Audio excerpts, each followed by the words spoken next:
Make an altar of acacia wood for burning incense. It is to be square, a cubit long and a cubit wide, and 2 cubits high, its horn of 1 piece with it. Overlay the top and all the sides and the horns with pure gold, and make a gold molding around it.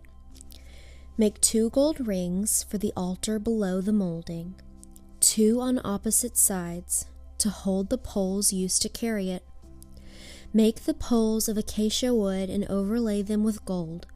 Put the altar in front of the curtain that is before the ark of the testimony, before the atonement cover that is over the testimony, where I will meet with you. Aaron must burn fragrant incense on the altar every morning when he tends the lamps. He must burn incense again when he lights the lamps at twilight, so incense will burn regularly before the Lord for the generations to come. Do not offer on this altar any other incense or any burnt offering or grain offering, and do not pour a drink offering on it. Once a year Aaron shall make atonement on its horns. This annual atonement must be made with the blood of the atoning sin offering for the generations to come. It is most holy to the Lord. Then the Lord said to Moses, "When you take a census of the Israelites to count them, each one must pay the Lord a ransom for his life at the time he is counted. Then no plague will come on them when you number them. Each one who crosses over to those already counted is to give a half shekel according to the sanctuary shekel, which weighs 20 gerahs. This half shekel is an offering to the Lord. All who cross over those 20 years old or more are to give an offering to the Lord. The rich are not to give more than a half shekel, and the poor are not to give less when you make an offering to the Lord to atone for your lives. Receive the atonement money from the Israelites and use it for the service of the tent of meeting. It will be a memorial for the Israelites before the Lord, making atonement for your lives." Then the Lord said to Moses, "Make a bronze basin with its bronze stand for washing. Place it between the tent of meeting and the altar and put water in it. Aaron and his sons are to wash their hands and feet with water from it. Whenever they enter the tent of meeting, they shall wash with water so that they will not die. Also, when they approach the altar to minister by presenting an offering made to the Lord by fire, they shall wash their hands and feet so they will not die. This is to be a lasting ordinance for Aaron and his descendants for the generations to come."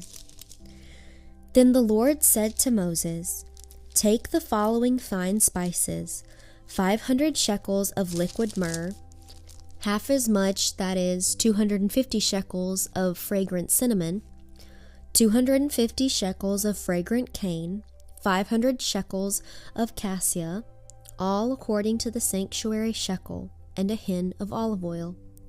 Make these into a sacred anointing oil, a fragrant blend, the work of a perfumer. It will be the sacred anointing oil. Then use it to anoint the tent of meeting, the ark of the testimony, the table and all its articles, the lampstand and its accessories, the altar of incense, the altar of burnt offering, and all its utensils, and the basin with its stand. You shall consecrate them so they will be most holy, and whatever touches them will be holy. Anoint Aaron and his sons, and consecrate them so they may serve me as priests. Say to the Israelites, 'This is to be my sacred anointing oil for the generations to come. Do not pour it on men's bodies, and do not make any oil with the same formula. It is sacred, and you are to consider it sacred. Whoever makes perfume like it, and whoever puts it on anyone other than a priest, must be cut off from his people." Then the Lord said to Moses, "Take fragrant spices, gum resin, onycha, and galbanum, and pure frankincense, all in equal amounts, and make a fragrant blend of incense, the work of a perfumer. It is to be salted and pure and sacred. Grind some of it to powder and place it in front of the testimony in the tent of meeting, where I will meet with you. It shall be most holy to you. Do not make any incense with this formula for yourselves. Consider it holy to the Lord. Whoever makes any like it to enjoy its fragrance must be cut off from his people. Then the Lord said to Moses, See, I have chosen Bezalel, son of Uri, the son of Hur, of the tribe of Judah, and I have filled him with the Spirit of God, with skill, ability, and knowledge in all kinds of crafts, to make artistic designs for work in gold, silver, and bronze, to cut and set stones, to work in wood, and to engage in all kinds of craftsmanship. Moreover, I have appointed Oholiab, son of Ahisamach, of the tribe of Dan, to help him. Also, I have given skill to all the craftsmen to make everything I have commanded you: the tent of meeting, the ark of the testimony with the atonement cover on it, and all the other furnishings of the tent, the table and its articles, the pure gold lampstand, and all its accessories, the altar of incense, the altar of burnt offering, and all its utensils, the basin with its stand, and also the woven garments, both the sacred garments for Aaron the priest, and the garments for his sons when they serve as priests, and the anointing oil and fragrant incense for the holy place. They are to make them just as I commanded you. Then the Lord said to Moses, Say to the Israelites, You must observe my Sabbaths. This will be a sign between me and you for the generations to come, so you may know that I am the Lord who makes you holy. Observe the Sabbath because it is holy to you. Anyone who desecrates it must be put to death. Whoever does any work on that day must be cut off from his people. For 6 days work is to be done, but the 7th day is a Sabbath of rest, holy to the Lord. Whoever does any work on the Sabbath day must be put to death. The Israelites are to observe the Sabbath, celebrating it for the generations to come as a lasting covenant. It will be a sign between me and the Israelites forever. For in 6 days the Lord made the heavens and the earth, and on the 7th day he abstained from work and rested. When the Lord finished speaking to Moses on Mount Sinai, he gave him the 2 tablets of the testimony, the tablets of stone inscribed by the finger of God. When the people saw that Moses was so long in coming down from the mountain, they gathered around Aaron and said, Come, make us gods who will go before us. As for this fellow Moses who brought us up out of Egypt, we don't know what has happened to him. Aaron answered them, Take off the gold earrings that your wives, your sons, and your daughters are wearing and bring them to me. So all the people took off their earrings and brought them to Aaron. He took what they handed him and made it into an idol cast in the shape of a calf, fashioning it with a tool. Then they said, These are your gods, O Israel, who brought you up out of Egypt. When Aaron saw this, he built an altar in front of the calf and announced, Tomorrow there will be a festival to the Lord. So the next day the people rose early and sacrificed burnt offerings and presented fellowship offerings. Afterward they sat down to eat and drink and got up to indulge in revelry.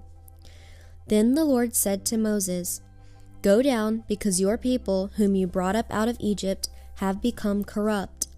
They have been quick to turn away from what I commanded them, and have made themselves an idol cast in the shape of a calf.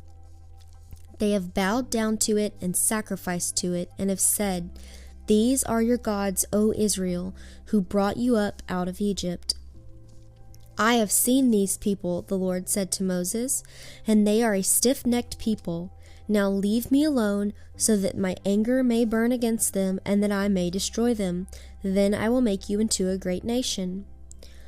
But Moses sought the favor of the Lord his God. "O Lord," he said, "why should your anger burn against your people whom you brought out of Egypt with great power and a mighty hand? Why should the Egyptians say, 'It was with evil intent that he brought them out, to kill them in the mountains and wipe them off the face of the earth'? Turn from your fierce anger, relent, and do not bring disaster on your people. Remember your servants Abraham, Isaac, and Israel, to whom you swore by your own self. I will make your descendants as numerous as the stars in the sky, and I will give your descendants all this land I promised them, and it will be their inheritance forever." Then the Lord relented and did not bring on his people the disaster he had threatened. Moses turned and went down the mountain with the 2 tablets of the testimony in his hands. They were inscribed on both sides, front and back. The tablets were the work of God. The writing was the writing of God engraved on the tablets. When Joshua heard the noise of the people shouting, he said to Moses, "There is a sound of war in the camp." Moses replied, "It is not the sound of victory, it is not the sound of defeat. It is the sound of singing that I hear."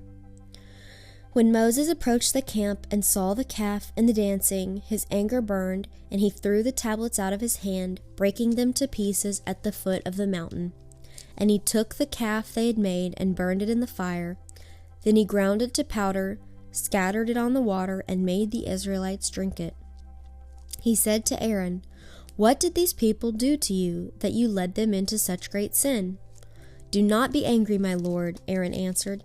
"You know how prone these people are to evil. They said to me, 'Make us gods who will go before us.' As for this fellow Moses who brought us up out of Egypt, we don't know what has happened to him." So I told them, "Whoever has any gold jewelry, take it off." Then they gave me the gold, and I threw it into the fire, and out came this calf. Moses saw that the people were running wild, and that Aaron had let them get out of control, and so become a laughingstock to their enemies. So he stood at the entrance to the camp and said, "Whoever is for the Lord, come to me." And all the Levites rallied to him. Then he said to them, "This is what the Lord, the God of Israel, says. Each man strap a sword to his side. Go back and forth through the camp from one end to the other, each killing his brother and friend and neighbor." The Levites did as Moses commanded, and that day about 3,000 of the people died. Then Moses said, "You have been set apart to the Lord today, for you were against your own sons and brothers, and he has blessed you this day." The next day Moses said to the people, "You have committed a great sin, but now I will go up to the Lord. Perhaps I can make atonement for your sin." So Moses went back to the Lord and said, "Oh, what a great sin these people have committed. They have made themselves gods of gold, but now please forgive their sin. But if not, then blot me out of the book you have written." The Lord replied to Moses, "Whoever has sinned against me, I will blot out of my book. Now go, lead the people to the place I spoke of, and my angel will go before you. However, when the time comes for me to punish, I will punish them for their sin." And the Lord struck the people with a plague because of what they did with the calf Aaron had made.